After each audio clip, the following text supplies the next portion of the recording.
Hey, what's up with you guys? Thank you for tuning in for another episode of Daily Moments with God. We are doing 365 days spending time with the Lord and having an opportunity in order to discuss our intimate moments with God as well as learning from each other. And so today is day number 42, and this is our Sunday sermon. And just to kind of give you guys a little bit about what Sunday sermon is, I want to just kind of read this to you so that I can make sure that I cover all bases. But Sunday sermon is the spiritual climax of the week. This is where you and I, the community, are going to gather to hear the word of God proclaimed and unpacked. This is a sacred time of corporate worship designed to align our hearts with the heart of the Lord through the preaching of the gospel and other portions of the Bible. So when I say the gospel and other portions of the Bible, I mean Old and New Testament, okay? But more than just a lecture, the Sunday message is a living encounter with the scripture that challenges our perspectives, comforts our hurts, and calls us to action. It provides us with a vision and spiritual nourishment needed to transform from a day of rest into a week of faithful service. And so this time is going to give us an opportunity to really sit back and think about this Sunday sermon and put it into action as the week ahead starts.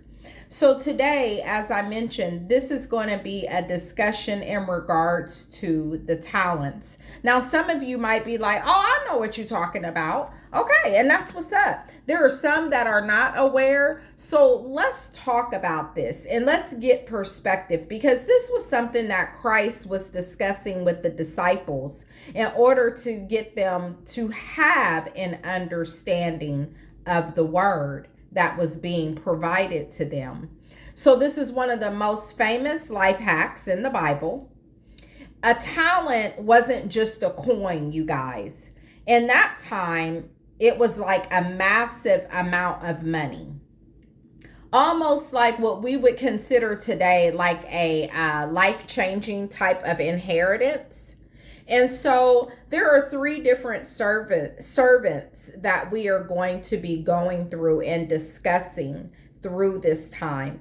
But before we get started, I always want to ask the Lord to govern the space that we're in order to keep us covered, to allow us the ability to hear with our spiritual ears as we gain this knowledge. So a prayer for you, for me, for us. Amen. Hallelujah. Lord, I thank you for another day, and I thank you for this Sunday. I thank you for this opportunity to be able to come before your viewer, Lord, because these are not my viewers. So I thank you for being able to come before your viewer. I thank you for the opportunity of being able to not just provide information, but give a breakdown of the information so that there is a learning aspect. It's one thing to have somebody just tell us something and we move with it. But Lord, I thank you for the ability of being able to talk through it in order to gain understanding.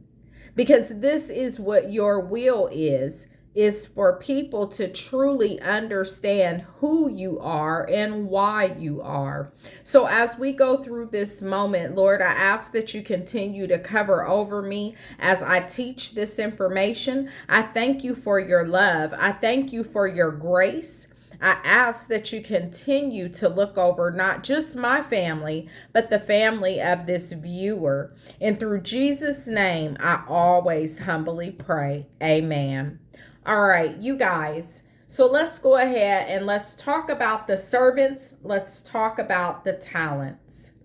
So the first servant, let's call him the all-in player. This particular servant was given a huge amount of trust by his master.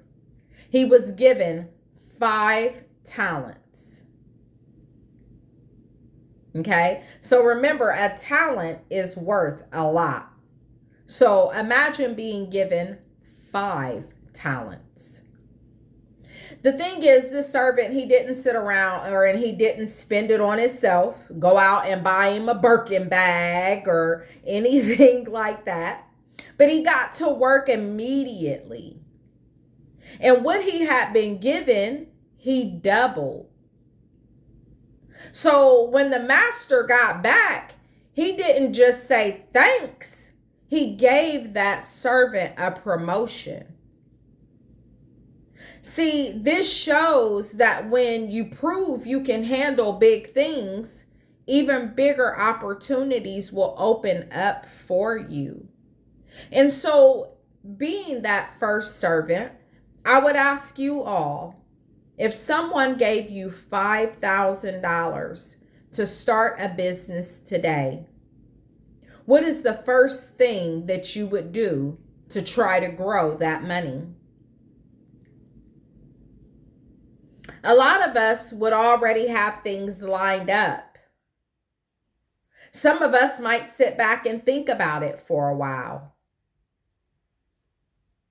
What would be the first thing that you would do in order to maximize that money? I know there is a rapper, they were talking about him. This was several years. But when he had went to prison, the woman that he was dating, because I don't think they were married at the time, but the woman that he was dating ended up taking the money that he had and doubling that money on his behalf. Would you be able to grow that money? But let's talk now about the second servant. We'll kind of consider this person to be like the consistent grinder, okay? This servant had less than the first one because this servant was only given 2 talents. But he didn't complain or say, it's not fair that I didn't get 5 like him or her. But he stayed focused in his own lane and doubled his 2 talents into 4. So when the master came back and asked him, what you do with your talents? The master gave him the exact same praise as the first servant. This proves that God doesn't care if you have main character type energy or supporting cast type energy. He cares about how hard you work with what you specifically have. See, sometimes people will want to compare what someone else has maybe received versus what they have received in order to say, well, I could have did more, but the second servant said, I can work my hand with these 2 talents. And he too was shown favor. But see, why is it where it's so easy to get distracted by what other people have versus focusing more on your own talents?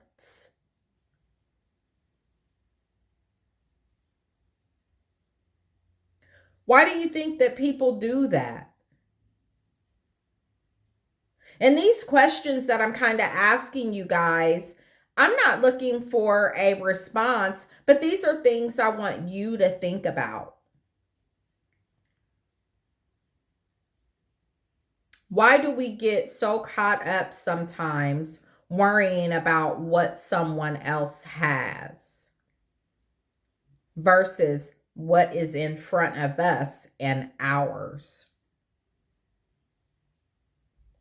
Because that can be hard to do for some. So let's talk about the third and final servant. This servant we would consider to be like a fear locked quitter. This particular person was only given one talent, but he was so afraid of making a mistake and or even possibly losing it that he buried it in the dirt. He played it safe, but actually safe turned out to be lazy. He made excuses and blamed the master for being tough.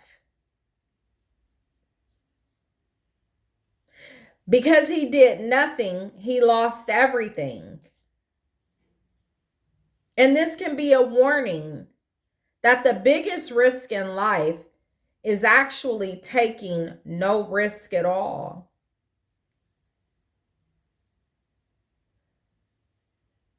What is one thing that you have been afraid to try because you're scared of failing? And how is burying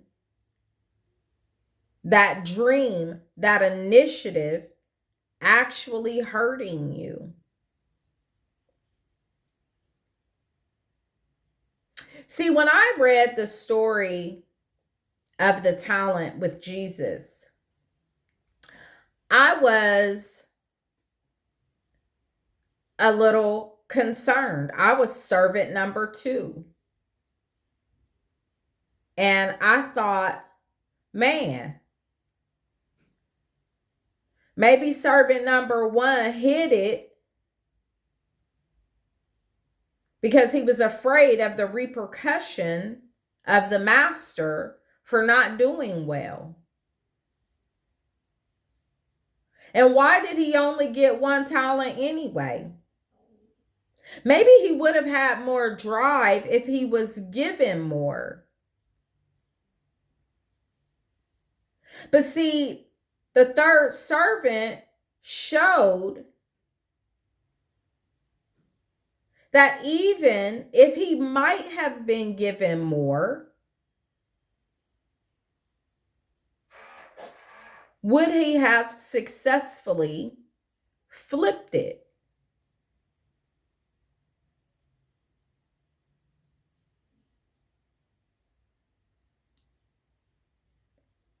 Who's to say that the master didn't already know that maybe he wouldn't put his all in there? He wouldn't put his all into showcasing that talent.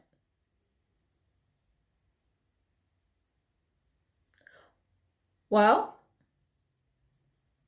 once you really sit back, and I had the opportunity to really absorb the story and understand the story,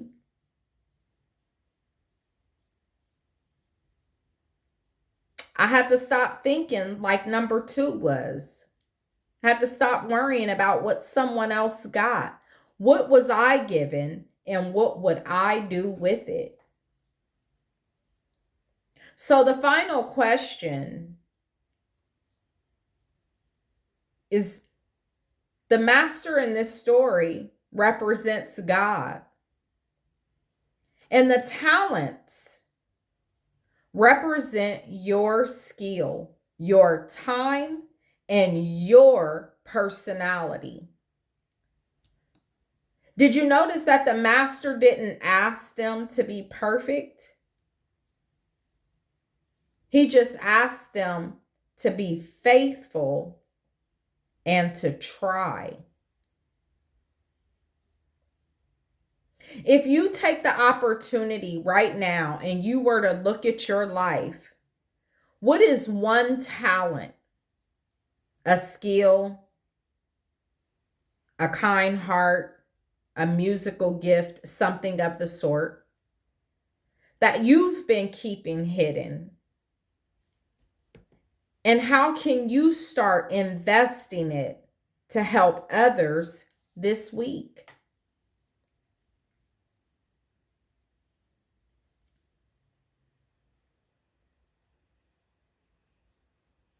Take the opportunity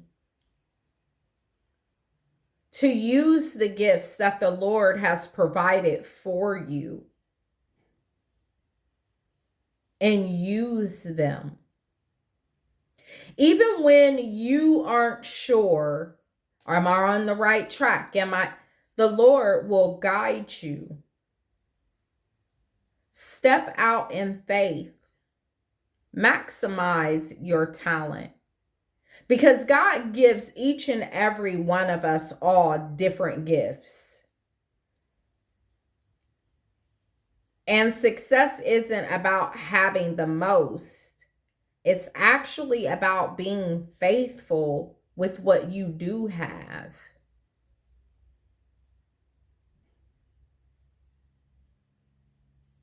No one is the same as another.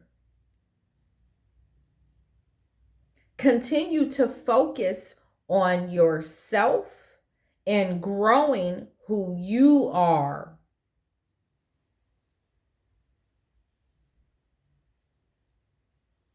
The Lord gave you a talent. Use it. I pray that this message reaches the people that it needs to reach. Because I pray that you have the ears to hear and understand that there is a talent on your life that the Lord has placed within you. Mine is public speaking, I believe. It's discipling. And I'm here to do it to the best of my ability. I pray you guys have an amazing week. I pray that your family, you continue to stay safe. Look at everything in your life and know that everything that you have is a blessing of the Lord. And for the things that you don't, it is a blessing of the Lord. In Jesus' name, you guys have an amazing week.